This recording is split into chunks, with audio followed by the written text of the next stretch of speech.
Hello friends, welcome to our YouTube channel. दोस्तों, UP static GK series का ये हमारा थर्ड वीडियो है। इससे पहले दो वीडियो ऑलरेडी चैनल पे अपलोड किए जा चुके हैं। फ्रेंड्स, उसमें हम लोगों ने क्या किया था, तो हम लोगों ने यूपी के जीके को या यूपी स्टैटिक जीके को मैप के माध्यम से, उत्तर प्रदेश के मैप के माध्यम से हमने चीजों को समझा था। उत्तर प्रदेश की स्थिति देखी थी, स्टेटहुड उसे कैसे मिला, है ना, उसके जो डिस्ट्रिक्ट है उत्तर प्रदेश के, वो आसपास के नेबरिंग स्टेट से कौन से डिस्ट्रिक्ट टच करते हैं, नेपाल के साथ कितने जिले हैं उत्तर प्रदेश के जो अपनी बाउंड्री शेयर करते हैं, या उससे रिलेटेड जितने भी क्वेश्चन बन सकते हैं या प्रीवियस ईयर पेपर्स में आए हैं, उनको हमने डिस्कस किया। फ्रेंड्स, आज के इस वीडियो में हम लोग पीवाईक्यूज के माध्यम से उत्तर प्रदेश के हिस्ट्री पार्ट को डिस्कस करेंगे। मतलब उत्तर प्रदेश जीके का जो हिस्ट्री का पार्ट है, उससे जितने भी क्वेश्चन आपके आए हैं, फिर वो आपका यूपीपीएससी का एग्जाम हो, यूपी ट्रिपल एससी का एग्जाम हो, आरओ एआरओ का एग्जाम हो, बहुत इंपॉर्टेंट एग्जाम है, आने वाला है आपका ये एग्जाम। ठीक है, तो उसके लिए ये सीरीज बहुत ज्यादा इंपॉर्टेंट है। So let's start. तो फ्रेंड्स, पहला क्वेश्चन आप यहाँ पर देख सकते हैं, the Deoband movement in UP United province started in which year. Deoband movement जो था, देवबंद आंदोलन उत्तर प्रदेश या यूनाइटेड प्रोविंस में, ये किस साल स्टार्ट हुआ था? चार ऑप्शन है आपके पास, 1900 एडी, 1888 एडी, 1885 एडी या 1866 एडी। फ्रेंड्स, ध्यान रखिएगा, ये क्वेश्चन आपका यूपी पीसीएस 2016 प्रीलिम्स में ऑलरेडी पूछा जा चुका है। तो फ्रेंड्स, इसका सही जवाब होगा 1866। जो देवबंद मूवमेंट था, ध्यान रखिएगा, ये आपका 1866 में स्टार्ट हुआ था। ठीक है, उत्तर प्रदेश में। और ये उत्तर प्रदेश में कहां स्टार्ट हुआ था अगर पूछा जाए, तो आप कह सकते हैं सहारनपुर। सहारनपुर के बारे में आपको एक बात और इंपॉर्टेंट है, याद रखनी होगी कि ये यूपी का नॉर्दर्न मोस्ट जिला है, नॉर्दर्न मोस्ट डिस्ट्रिक्ट है उत्तर प्रदेश का। ठीक है, तो जल्दी से कमेंट सेक्शन में आप लोग कमेंट करके बता दें कि सदर्न मोस्ट डिस्ट्रिक्ट कौन सा है, सबसे दक्षिणी जिला उत्तर प्रदेश का कौन सा है। कमेंट सेक्शन में आप लोग प्लीज कमेंट करके बता दें। फ्रेंड्स, ये जो मूवमेंट है देवबंद मूवमेंट, ये कब लॉन्च हुआ था? तो ध्यान रखिएगा, ये आपका लॉन्च हुआ था 1866 में सहारनपुर में। और इसको किसने लॉन्च किया था? तो मोहम्मद कासिम ननूतवी। मोहम्मद कासिम ननूतवी, ये लीडर थे देवबंद मूवमेंट के। ठीक है, और इनके साथ ही एक नाम और आप याद रख सकते हैं, कई बार एग्जाम में दे देता है, राशिद अहमद गंगोई। राशिद अहमद गंगोही। ठीक है, तो ये नाम भी आपको याद रखना है। वैसे मेन इंपॉर्टेंट नाम ये है, which is associated with the Deoband movement started in Saharanpur district of Uttar Pradesh, Mohammad Qasim Nanautavi. इसके साथ आपको ये नाम भी याद रखना है, राशिद अहमद गंगोई। और टाइम पीरियड तो आपको पता ही होना चाहिए, 1866 एडी। ठीक है, सहारनपुर में ये मूवमेंट स्टार्ट हुआ था उत्तर प्रदेश में। आगे बढ़ते हैं फ्रेंड्स, अगला क्वेश्चन है हमारे पास, the archaeological finds from Alamgirpur in Ghaziabad district reflected the. ये क्वेश्चन भी आपका यूपीपीसीएस मेंस 2005 में ऑलरेडी पूछा चुका है। पूछ रहा है आपसे कि the archaeological finding from Alamgirpur in Ghaziabad district reflected the. मतलब जो आलमगीरपुर में अवशेष हमें प्राप्त हुए हैं, पुरातात्विक अवशेष, वो किस पीरियड से या किस कल्चर से रिलेटेड है। ध्यान रखिएगा फ्रेंड, ये जो क्वेश्चन है यही आप गलत था। क्यों? क्योंकि क्वेश्चन में जो आलमगीरपुर दिया हुआ है, ये गाजियाबाद में नहीं है। ठीक है, तो आलमगीरपुर कहां पर है? हम कह सकते हैं मेरठ। जो आलमगीरपुर साइट है उत्तर प्रदेश में, वो आपकी मेरठ में मौजूद है, ना कि गाजियाबाद में। चलिए कोई बात नहीं, इसको आप मेरठ कंसीडर कर लीजिए। अब आप आंसर बताएं कि ये किस कल्चर से रिलेटेड है। तो फ्रेंड्स, इसका राइट आंसर हो जाएगा हड़प्पा कल्चर। ये इंडस वैली सिविलाइजेशन का एक साइट है आलमगीरपुर, जो कि मेरठ डिस्ट्रिक्ट में मौजूद है उत्तर प्रदेश में। ठीक है, so we can say that the archaeological materials found in Alamgirpur in Meerut district, please remember, reflected the imprints of Harappan civilization और इंडस वैली सिविलाइजेशन। फ्रेंड्स, इसका एक्सकवेशन किसने किया था, इसकी खुदाई किसके द्वारा करवाई गई थी? तो आप कह सकते हैं वाईडी शर्मा। वाईडी शर्मा, वाईडी शर्मा स्टैंड फॉर यज्ञ दत्त, यज्ञ दत्त शर्मा। ठीक है, यज्ञ दत्त शर्मा ने इसका एक्सकवेशन कब कराया था? तो हम कह सकते हैं 1958 में, 1958 में वाईडी शर्मा के द्वारा इसका एक्सकवेशन करवाया गया था। आलमगीरपुर आपसे पूछा जा सकता है कि किस नदी के किनारे है। ठीक है, तो we can say that Alamgirpur is situated on the bank of Hindon river. Hindon river, which is nothing but associated with the river system. Which river system? Yamuna river system. Yamuna river system. तो we can say that it is located on the bank of Hindon river. तो Hindon river आपको नाम याद रखना है कि archaeological जो findings मिली है आलमगीरपुर में वो कहाँ पर है, तो मेरठ में है। किस नदी के किनारे है, हिंडन नदी के किनारे है। 1958 में इसको एक्सकवेट किसके द्वारा करवाया गया, तो वाई डी शर्मा या यज्ञदत्त शर्मा के द्वारा करवाया गया। So about Alamgirpur, you must be remember about the fact that it is an eastern ancient place of Harappan civilization and it represents the later stage of Harappan civilization और Indus Valley civilization। ठीक है, ये आपको ध्यान रखना होगा कि question में जो गाजियाबाद दिया हुआ था ये गलत दिया हुआ था, इसकी जगह मेरठ इनको देना चाहिए था। ठीक है, तो आलमगीरपुर मेरठ में है, बाकी ये हड़प्पन कल्चर से रिलेट करता है। अगला क्वेश्चन देख लेते हैं। अगला क्वेश्चन है फ्रेंड्स कि which of the following centres related to Indus valley Civilisation are situated in Uttar Pradesh. ठीक है, select the correct answer from the code given below. आपको 4 जगहों के नाम दिए गए हैं, कालीबंगा, लोथल, आलमगीरपुर और हुलास। आपको बताना है कि इनमें से कौन कौन सी जगह हैं उत्तर प्रदेश में सिचुएटेड है। और फ्रेंड्स ये यूपी पीसीएस प्रीलिम्स 2018 में आपके ऑलरेडी पूछा जा चुका है। ठीक है, तो लेटेस्ट क्वेश्चन है हमारे लिए, तो इससे रिलेटेड जो भी फैक्ट होंगे उनको यहाँ पर हम डिस्कस कर लेते हैं। तो फ्रेंड्स इसका सही जवाब क्या होगा, अगर आप कालीबंगा की बात करें फ्रेंड्स, तो कालीबंगा कहां पर सिचुएटेड है, we can say that it is situated in Rajasthan. ठीक है, ये राजस्थान में सिचुएटेड है on the bank of which river, तो हम कह सकते हैं घग्गर रिवर।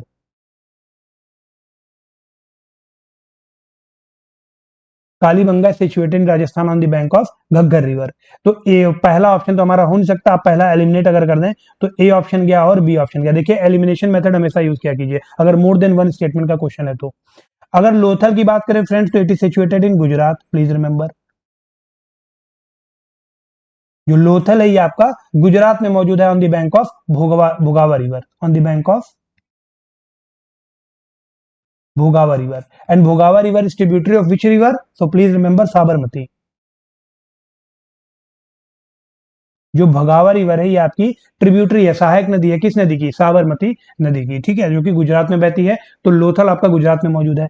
अगर फ्रेंड्स आलमगीरपुर की बात करें तो ये आपका उत्तर प्रदेश में ही मौजूद है। अभी हमने बात की हिंडन नदी के किनारे मेरठ जिले में मौजूद है।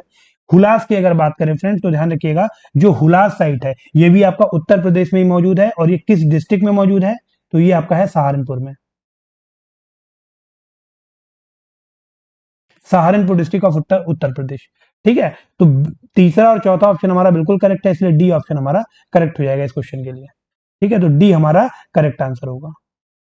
आगे बढ़ते, तो अगला क्वेश्चन हमारा यहाँ पर फ्रेंड्स बेगम समरू के बारे में। ठीक है, तो Begum Samru built a very famous church in, Begum Samru ने एक बहुत ही फेमस चर्च कहां पर बनाया था।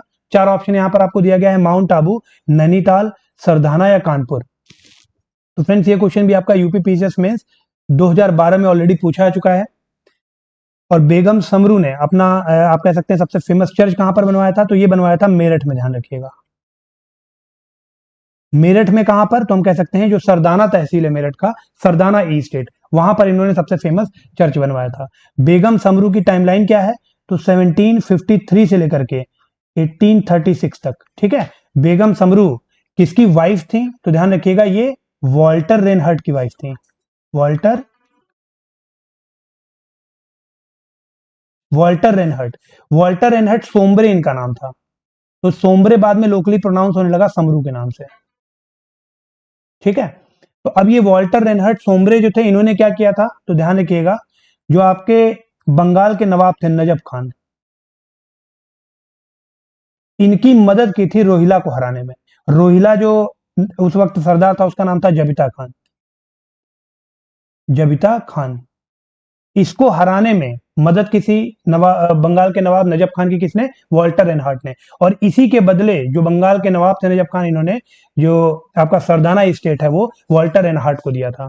तो वॉल्टर रेनहार्ट सरदाना स्टेट के रूलर थे। बाद में इनकी जब मृत्यु हो गई तो उसी जगह पर रूल कौन करने लगी, तो हम कह सकते हैं बेगम समरू। ठीक है, after the death of her husband Begum Samru became the ruler of Sardhana. Begum Samru को पॉपुलरली क्या कहा जाता था, क्या कहा जाता है, तो हम कह सकते हैं इन्हें कैथोलिक क्वीन ऑफ इंडिया भी कहा जाता है।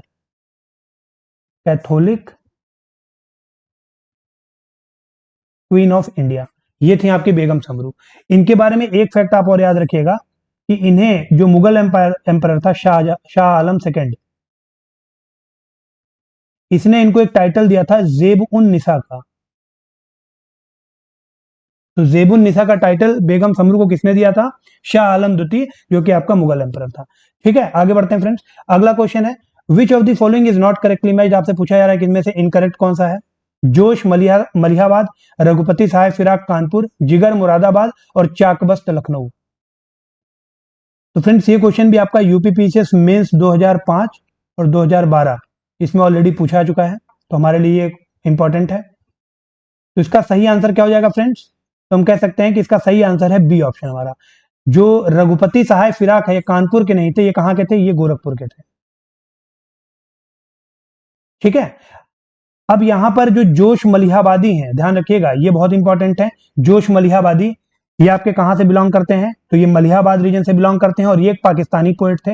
इसके बाद फ्रेंड्स अगर रघुपति साहेब फिराक की बात करें तो ये आपके इलाहाबाद यूनिवर्सिटी में इंग्लिश डिपार्टमेंट में प्रोफेसर भी थे। जो रघुपति साहेब फिराक है ये गोरखपुर से बिलोंग करते हैं, ध्यान रखिएगा इनका बर्थ प्लेस है Gorakhpur, and he was a writer and critic. इसके बाद फ्रेंड्स अगर जिगर मुरादाबादी की बात करें, ठीक है, तो ये बाकी सारे ऑप्शन हमारे करेक्ट हैं। जिगर आपके मुरादाबाद के थे और इनका असली नाम क्या था, ये इनका पेन नेम था जिगर मुरादाबादी, इनका असली नाम था अली सिकंदर।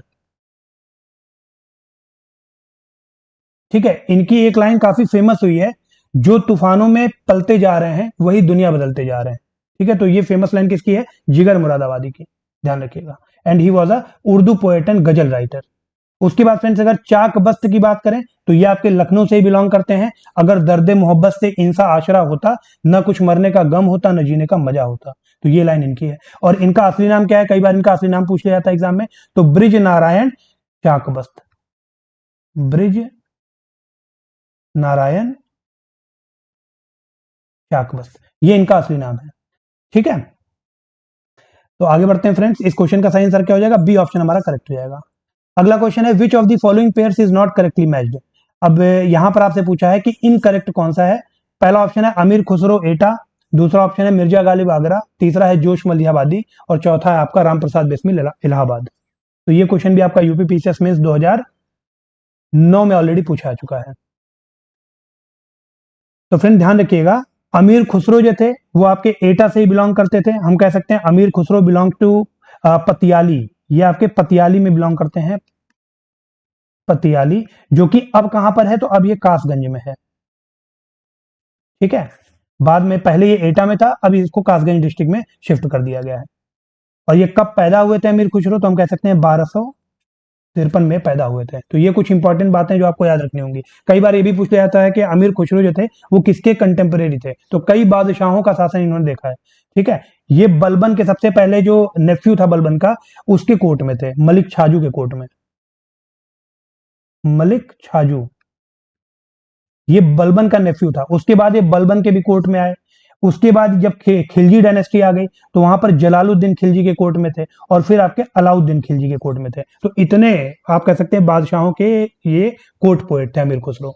ठीक है, कौन कौन, Malik Chhaju, Balban, Alauddin Khilji, Jalaluddin Khilji. Jalaluddin Khilji is nothing but the founder of Khilji dynasty.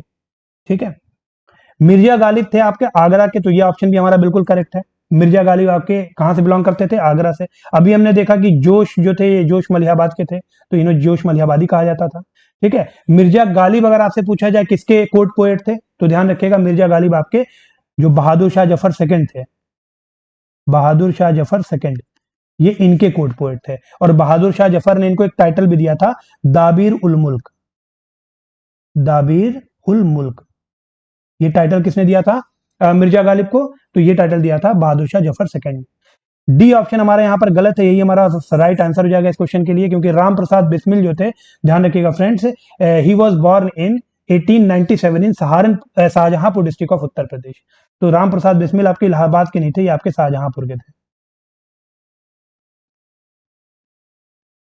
ठीक है, and you must be knowing about the fact that he was the great revolutionary and comrade of Chandrashekhar Azad. और इनको मौत की सजा कब सुनाई गई थी, तो 1927 में गोरखपुर में इनको मौत की सजा सुनाई गई थी काकोरी कॉन्स्पिरेसी केस में। ठीक है, और इनकी एक बहुत महत्वपूर्ण रचना थी सरफरोशी की तमन्ना। तो ये इंपॉर्टेंट बातें जो आपको इनके बारे में याद रखनी है। आगे बढ़ते हैं फ्रेंड्स, अगला क्वेश्चन है हमारे पास, who among the following was born in Agra, इनमें से आगरा में कौन पैदा हुआ है, मीर ताकी, अमीर खुसरो, फिराक और गालिब। तो ये क्वेश्चन आपका यूपी आरओ, ध्यान रखिएगा यूपी आरओ ये प्रीलिम्स में 2016 में पूछा जा चुका है, तो मतलब जो सबसे लेटेस्ट आरओ का एग्जाम हुआ है उसके प्रीलिम्स में क्वेश्चन पूछा जा चुका है। और फ्रेंड्स ये क्वेश्चन ही गलत था। क्यों गलत था? क्योंकि यहाँ पर दो ऑप्शन सही है। आगरा में मीर ताकि भी आगरा के हैं, और अभी हमने देखा कि गालिब जो है, मिर्जा गालिब, ये भी आगरा के हैं। तो इसका ए और डी दोनों ऑप्शन सही है। ठीक है, बाकी अमीर खुसरो अभी मैंने बताया कासगंज से बिलोंग करते हैं, और जो फिराक है ये आपके गोरखपुर से बिलोंग करते हैं। ठीक है, तो यहाँ पर मीर ताकि और गालिब ये दोनों ही आपके आगरा से बिलोंग करते हैं। ए और डी दोनों ऑप्शन यहाँ पर सही है। ठीक है, अगर मीर ताकि की बात करें तो ध्यान रखिएगा, इनके बारे में एक इंपॉर्टेंट फैक्ट ये है कि he was the court poet of Nawab Asaf Uddaula. Nawab Asaf Uddaula. Asaf Uddaula कौन थे? तो आप कह सकते हैं लखनऊ के नवाब थे, जो बड़ा इमाम बाड़ा लखनऊ में मौजूद है, जिसको हम लोग भूलभुलैया का नाम देते हैं। इट वॉज बिल्ट बाय नवाब आसिफ उद्दौला। वहां तब एक कहानी फेमस थी जब भूलभुलैया बन रहा था कि जिसको ना दे मौला उसको दे आसिफ उद्दौला। ठीक है, तो आपको ये पॉइंट भी याद रखना होगा। आगे बढ़ते हैं फ्रेंड्स, अगला है Allahabad placed Alfred park was renamed after the name of. मतलब इलाहाबाद में जो अल्फ्रेड पार्क है वो उसका नाम बदल दिया गया था इंडिपेंडेंस के बाद। तो उसका नाम क्या रखा गया था? Bhagat Singh park, Chandrashekhar Azad park, Subhash Chandra Bose park या मोतीलाल नेहरू पार्क। तो ये भी क्वेश्चन आपका यूपी पीसीएस मेंस 2015 में ऑलरेडी पूछा जा चुका है, तो इंपॉर्टेंट है हमारे लिए। तो ध्यान रखिएगा friends, Alfred Park is located in Prayagraj and it is famous for encounter between the British forces and Indian revolutionary, great Indian revolutionary Chandrashekhar Azad. ठीक है, ड्यूरिंग फ्रीडम मूवमेंट। तो इसीलिए उनके ही नाम पर after the independence we can say that इसका rename कर दिया गया। और ये रीनेम किस नाम से हुआ? तो we can say that Chandrashekhar Azad park. ठीक है, तो बी ऑप्शन हमारा बिल्कुल करेक्ट हो जाएगा। आगे बढ़ते हैं फ्रेंड्स, अगला क्वेश्चन है consider the following statements regarding Lucknow metropolitan. आपको 3 स्टेटमेंट दिया गया है लखनऊ के बारे में, आपको बताना है इनमें से कौन सा स्टेटमेंट करेक्ट है। और ये क्वेश्चन आपका यूपी आरओ मेंस 2017 में पूछा गया है। UP RO mains 2017। तो अगर आप लोग आरओ की परीक्षा की तैयारी कर रहे हैं तो ये सीरीज आपके लिए बहुत ज्यादा इंपॉर्टेंट है। ठीक है, तो लखनऊ के बारे में तीनों स्टेटमेंट क्या दिए गए हैं? In the latter half of 18th century Nawab Asafuddaula developed the town in a planned manner. तो ये स्टेटमेंट हमारा बिल्कुल करेक्ट है, ध्यान रखिएगा। ठीक है, 18th सेंचुरी में हम देखेंगे letter half of 18th century में कि जो नवाब आसिफुद्दौला का टाइम पीरियड था 1775 के अराउंड। ठीक है, तो आप देखेंगे कि कई सारे यहाँ पर इंफ्रास्ट्रक्चर भी बिल्ट किए गए और टाउन प्लानिंग भी की गई। इवन ब्रिटिश पीरियड में भी सर हरकोट बटलर ने इसको मॉडिफाई किया था, इसके टाउन प्लानिंग को। ठीक है, तो दूसरा ऑप्शन भी हमारा यहाँ पर बिल्कुल करेक्ट है। तीसरे ऑप्शन की अगर बात करें, residential area is found on 23% part of the total land of the Lucknow. तो ये स्टेटमेंट हमारा गलत है। क्यों? क्योंकि अगर हम लखनऊ म्युनिसिपल कॉर्पोरेशन के सिटी डेवलपमेंट प्लान को देखें तो उसको रिफर मैं यहाँ पर कर रहा हूं, तो वहां पर ये लिखा हुआ है कि जो लखनऊ का टोटल एरिया है उसका 85% एरिया जो है वो रेजिडेंशियल एरिया है। और इसमें कोई डाउट भी नहीं है, यदि आप लखनऊ में कभी विजिट किए हो या लखनऊ में आप रह रहे हो, कभी गए हो, तो आप देखेंगे कि यहाँ पर जो रेजिडेंशियल एरिया है वो ज्यादा है। इसीलिए दिल्ली के भी जो लोग हैं वो लखनऊ में रहना प्रेफर कर रहे हैं। रहने के लिए बेस्ट प्लेस है लखनऊ, काम करने के लिए दिल्ली। तो ये मानना है लखनऊ के लोकल्स का। आगे बढ़ते हैं फ्रेंड्स, अगला क्वेश्चन है Motilal Nehru children museum is located in. Motilal Nehru children museum कहां पर है? तो ये क्वेश्चन भी आपका यूपी पीसीएस मेंस 2010 में ऑलरेडी पूछा जा चुका है, और इसका सही आंसर क्या होगा? सी ऑप्शन हमारा बिल्कुल करेक्ट हो जाएगा, लखनऊ। जो मोतीलाल नेहरू चिल्ड्रन म्यूजियम है, it is located in Lucknow and it was established in the year 1957। 1957 में इसे स्टेब्लिश किया गया था। इसके बाद फ्रेंड्स अगला है भारत कला भवन museum is situated in. Most important question for UP special. कई बार ये क्वेश्चन पूछा गया है, भारत कला भवन म्यूजियम, और यूपी पीसीएस मेंस 2006 में आप इसको देख सकते हैं। प्रीलिम्स में भी ये पूछा गया है कई बार। तो ध्यान रखिएगा फ्रेंड्स, भारत माता टेम्पल और भारत कला म्यूजियम ये दोनों ही कहां पर सिचुएटेड है? ये आपके वाराणसी में सिचुएटेड है। And it was a Bharat कला भवन की अगर हम बात करें तो भारत कला भवन म्यूजियम इज इस्टेब्लिश्ड बाय राजा कृष्णदास इन 1920, या आप कह सकते हैं राय कृष्णदास इन 1920। ठीक है, तो राय कृष्णदास के द्वारा 1920 में इसे बनाया गया था and it plays an important role in development of Indian paintings. आगे बढ़ते हैं फ्रेंड्स, अगला क्वेश्चन है which of the following pair is not correctly matched. इनमें से कौन सा इनकरेक्ट है? तो विंध्याचल मिर्जापुर, देवा शरीफ बाराबंकी, हस्तिनापुर मेरठ और शिवंगेरपुर फैजाबाद। तो ये क्वेश्चन भी आपका यूपी पीसीएस मेंस 2014 में पूछा गया है, ध्यान रखिएगा। ठीक है, तो इसका डी ऑप्शन हमारा करेक्ट हो जाएगा इस क्वेश्चन के लिए, क्योंकि ये इनकरेक्टली मैच है। जो श्रृंगवेरपुर है, ध्यान रखिएगा फ्रेंड्स, ये कहां पर है? तो Shringverpur is located in Prayagraj district, Faizabad नहीं है ये, प्रयागराज डिस्ट्रिक्ट ऑफ उत्तर प्रदेश, ठीक है, जिसको हम पहले इलाहाबाद के नाम से जानते थे।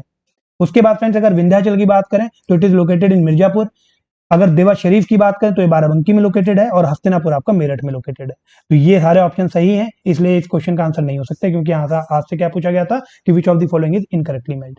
आगे बढ़ते हैं फ्रेंड्स, अगला क्वेश्चन है महर्षि वाल्मीकि आश्रम। महर्षि वाल्मीकि आश्रम कहां पर मौजूद है? ये भी क्वेश्चन आपका यूपी पीसीएस प्रीलिम्स 2007 में पूछा जा चुका है। तो महर्षि वाल्मीकि आश्रम जो है ये आपका बिठूर में लोकेटेड है, ध्यान रखिएगा, बी ऑप्शन हमारा बिल्कुल करेक्ट हो जाएगा। बिठूर आपका कहां पर है? तो it is located 21 kilometre north east और north west of the Kanpur city on the bank of river Ganga.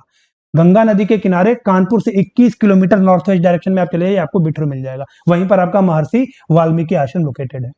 अगर मैथोलॉजिकल स्टोरीज की बात करें तो जो वाल्मीकि आश्रम है it is also located in Chitrakoot, please remember.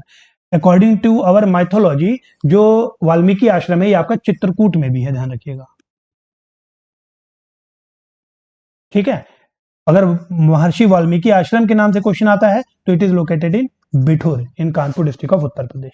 आगे बढ़ते हैं फ्रेंड्स, अगला क्वेश्चन है the famous Bharat Mata temple. अभी मैंने आपको बताया बहुत इंपॉर्टेंट है, यूपी पीसीएस मेंस 2015 में ऑलरेडी ये पूछा जा चुका है, ठीक है, स्टार मार्कर क्वेश्चन है। भारत माता टेम्पल या भारत भवन म्यूजियम, ठीक है, भारत कला भवन म्यूजियम, ये दोनों ही कहां पर सिचुएटेड है? ये आपके वाराणसी में सिचुएटेड है, ठीक है। तो Bharat Mata temple it is located in the campus of Kashi Vidyapith in Varanasi, please remember. And it's एक और फैक्ट बहुत ज्यादा इंपॉर्टेंट है कि इसका जो फाउंडेशन स्टोन है वो किसने रखा था? तो वो रखा था महात्मा गांधी जी ने। Its foundation stone was laid by Mahatma Gandhi, ठीक है। और इसको बनवाया किसने था? तो बाबू शिव प्रसाद गुप्ता, बाबू शिव प्रसाद गुप्ता, ठीक है।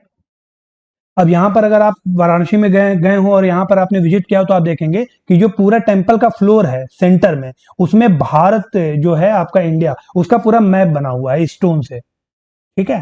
तो we can say that the statue of Bharat Mata it is made up of marble which reflect the image of undivided India, please remember. उसमें आप देखेंगे कि भारत माता टेम्पल में ओशन भी दिखाए गए हैं, प्लेन्स भी दिखाए गए हैं, माउंटेन्स भी दिखाए गए हैं, ठीक है। तो Bharat Mata temple is not a traditional temple, please remember, it is not a temple of any god और goddess but a representation of India in form of its map. आगे बढ़ते हैं फ्रेंड्स, अगला क्वेश्चन है सारनाथ कहां पर लोकेटेड है? देखिए इतना आसान क्वेश्चन पूछा गया है 2004 में, यूपी पीसीएस में 2004 में। तो सारनाथ आपका, और ऑप्शन भी देखिए क्या दिया हुआ है, केरला, महाराष्ट्र, गुजरात, उत्तर प्रदेश। तो सारनाथ आपका उत्तर प्रदेश में लोकेटेड है। आई होप कि आप सभी में से सभी लोग यहाँ पर विजिट कर चुके होंगे। It is the place where Buddha imparted his first teaching to 5 Brahmin disciple, ठीक है, वहीं इसीलिए इसको धम्म चक्र प्रवर्तन भी कहा जाता है। इसके अलावा फ्रेंड्स सारनाथ का दूसरा नाम क्या है? ऋषिपत्नम, आपको याद रखना होगा, ऋषिपत्नम, ठीक है।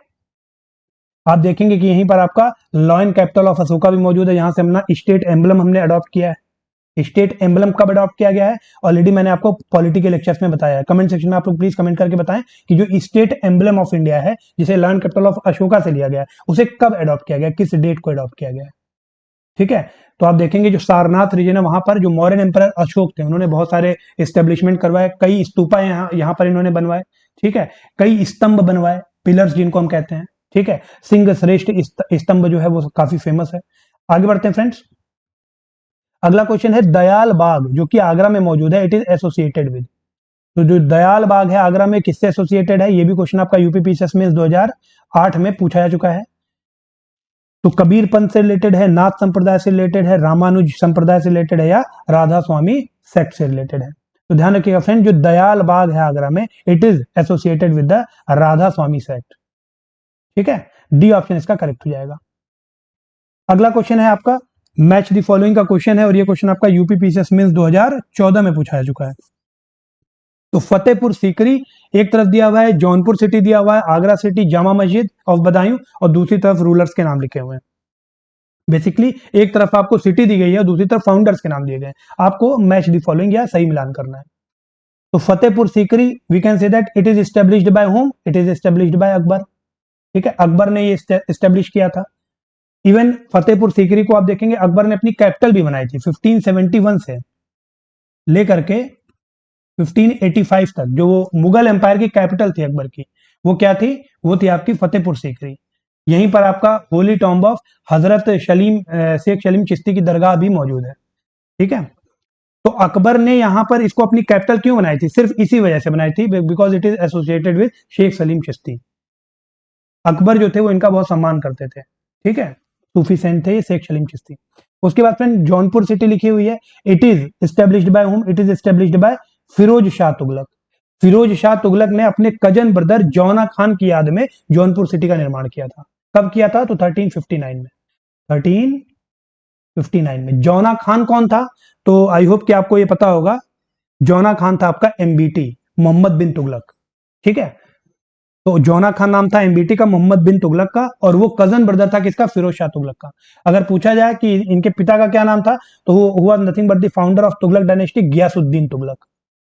गियासुद्दीन तुगलक। उसके बाद फ्रेंड्स अगर आगरा सिटी की बात करें तो इट वाज एस्टेब्लिश्ड बाय और फाउंडेड बाय सिकंदर लोदी इन 1504, 1504 में। तो आगरा को हम मिला सकते हैं सिकंदर लोदी से।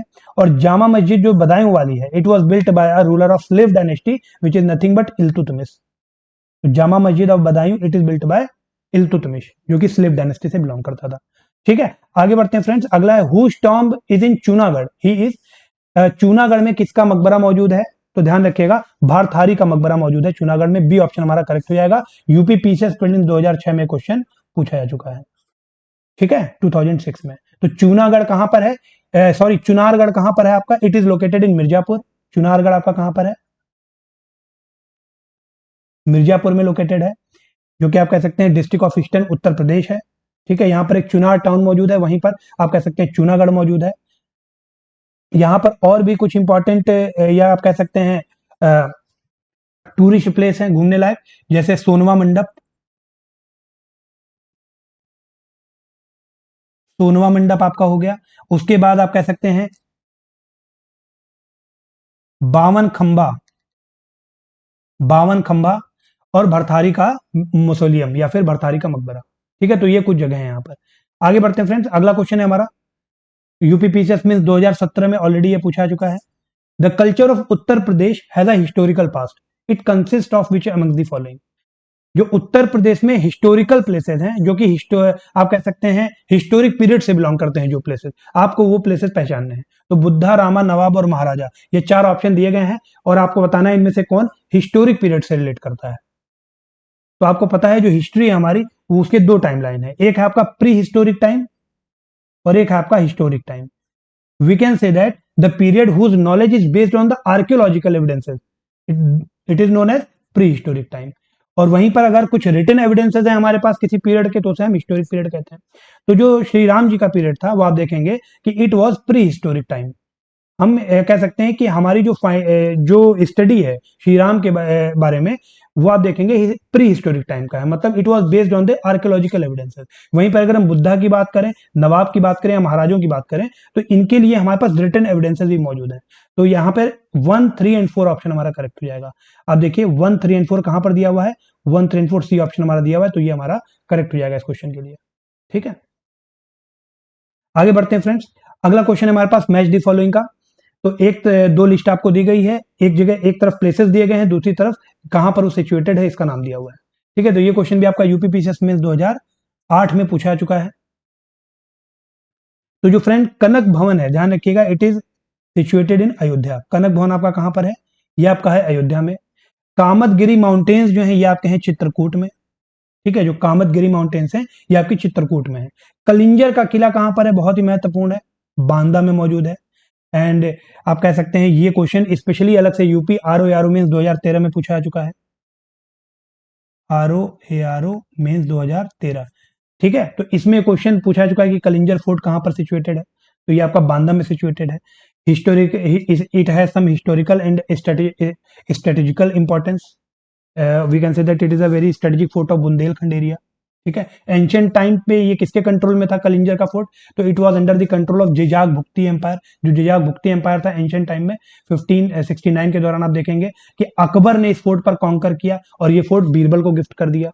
ठीक है, तो ये कई सारे इसके आप कह सकते हैं हिस्टोरिकल फैक्ट्स एसोसिएटेड है, इसलिए ये पर्टिकुलर जो हमारा पॉइंट है ये इंपॉर्टेंट है एग्जाम पॉइंट। ठीक है, कलिंजर का फोर्ट आप कह सकते हैं it is also associated with the death of Sher Shah Suri, जो सूरी डायनेस्टी का फाउंडर था शेर शाह सूरी। ऐसा कहा जाता है कि उसने कई गोले, बारूद के गोले मारे थे कलिंजर फोर्ट पर, और उनमें से ही एक गोला टकरा करके वापस उसके पास गिर गया था, जिसके कारण उसकी मौत हो गई थी। ठीक है, उसके बाद फ्रेंड्स अगर देवा शरीफ की बात की जाए तो ये भी आपका बाराबंकी में है। तो ये आपका था मैच द फॉलोइंग, जो कि आपका यूपी पीसीएस में 2008 में पूछा गया था। अगला एक और मैच द फॉलोइंग है, ये भी क्वेश्चन आपका UP RO RO special prelims 2010 में आ चुका है। यूपी आरओ आरओ का क्वेश्चन है ये। तो 84 गुंबद ये कहां पर मौजूद है? तो ये आप कह सकते हैं it is situated in Jalaun. 84 गुंबद जो है ये आपका जालौन में है। जामा मस्जिद आपका कहां पर है? तो ये आपका है मुरादाबाद में। बुद्धा का स्तूप कहां पर है? बुद्धा स्तूपा, तो ये आपका है कुशीनगर, आई होप सभी को पता होगा। और कामतगिरी माउंटेन सभी हम लोगों ने देख लिया, ये आपका है चित्रकूट में। ठीक है, तो सी ऑप्शन इसमें करेक्ट होगा। ये ऑप्शन मैंने दिया नहीं है, इसलिए मैंने मैच करके आपको यहां पर दिखा दिया। जो 84 गुंबद है it is situated in Jalaun, Jama Masjid situated in Moradabad, Buddha stupa situated in Kushinagar and Kamadgiri mountains associated with the district of Chitrakoot in Uttar Pradesh. अगला क्वेश्चन है हमारे पास कि जो लोकायुक्त होता है उत्तर प्रदेश में उसका टेन्यूर कितना होता है? तो यूपी आरओ आरओ 2017 का एक क्वेश्चन है। ठीक है, और it is associated with the polity part of UP special. तो इसके बाद हम लोग पॉलिटी पार्टी स्टार्ट करेंगे, इसलिए उसके एक क्वेश्चन मैंने यहां पर रख दिया है। ठीक है, कि लोकायुक्त जो है उत्तर प्रदेश का, इसका टेन्यूर कितना होता है? तो ध्यान रखिएगा, इसका टेन्यूर 6 साल का होता था पहले, लेकिन 2012 में एक अमेंडमेंट हुआ और अब इसका जो टेन्यूर है वो 8 साल कर दिया गया है। ठीक है, तो यूपी आरओ आरओ 2017 में क्वेश्चन ऑलरेडी पूछा चुका है, तो ये आपके लिए इंपॉर्टेंट है। और ये लोकायुक्त जो है ये कैसी बॉडी है? तो it is an statutory body, please remember. UP Lokayukta act आपका 1975 का। तो यूपी लोकायुक्त एक्ट 1975 में अमेंडमेंट कब हुआ? वो हुआ 2012 में। 75 वाले एक्ट में कितना टेन्योर दिया गया था? 6 साल का टेन्योर दिया गया था। 2012 में जो अमेंडमेंट हुआ उसमें बढ़कर कितना हो गया? तो आप कह सकते हैं 8 साल हो गया। एक पॉइंट और याद रखिएगा कि जो लोकायुक्त या यूपी लोकायुक्त है ये अपना रिजिग्नेशन किसको देते हैं? तो ये अपना रिजिग्नेशन गवर्नर को देते हैं। ठीक है, इसके बाद फ्रेंड्स आज का आखिरी क्वेश्चन है मैच द फॉलोइंग। एक तरफ आपके कांग्रेस सेशन के ईयर्स दिए हैं, दूसरी तरफ प्लेस दिया हुआ है, आपको मैच करना है। ये क्वेश्चन आपका यूपीपीसीएस में 2006 में ऑलरेडी पूछा चुका है। तो फ्रेंड्स 1892 का जो कांग्रेस सेशन था वो कहां पर हुआ था? तो हम कह सकते हैं it was held in Prayagraj और इलाहाबाद, डिस्ट्रिक्ट ऑफ उत्तर प्रदेश। अगर पूछा जाए कि इसको प्रिसाइड किसने किया था, तो इसको प्रिसाइड किया था WC बनर्जी ने, याद रखिएगा। ठीक है, तो ये क्वेश्चन भी अलग से पूछा सकता है कि 1892 का जो सेशन इलाहाबाद में हुआ था उसको प्रिसाइड किसने किया था? तो WC बनर्जी ने किया था। उसके बाद फ्रेंड्स अगर 1905 के सेशन की हम बात करें तो it was held at Varanasi. ठीक है, and presided bye Gopal Krishna Gokhale. 1905 का जो सेशन हुआ था वो वाराणसी में हुआ था, उसको प्रिसाइड किसने किया था? गोपाल कृष्ण गोखले ने किया था। मोस्ट इंपॉर्टेंट है। क्यों इंपॉर्टेंट है? क्योंकि आप देखेंगे जो बंगाल विभाजन है उसका भी यही ईयर है। ठीक है, उससे भी एसोसिएट कर रहा है। 1936 का जो कांग्रेस का सेशन हुआ था, INC सेशन हुआ था, वो कहां पर हुआ था? तो ध्यान रखिएगा वो आपका लखनऊ में हुआ था। 1916 का हुआ था और 1936 का हुआ था, ध्यान रखिएगा। ठीक है, और इसका प्रेसिडेंटशिप किसने किया था? तो JL नेहरू, पंडित जवाहरलाल नेहरू ने इसको प्रिसाइड किया था। 1946 का जो सेशन था वो आपका मेरठ में हुआ था, प्लीज रिमेंबर। ठीक है, और इसको प्रिसाइड किया था JB कृपलानी।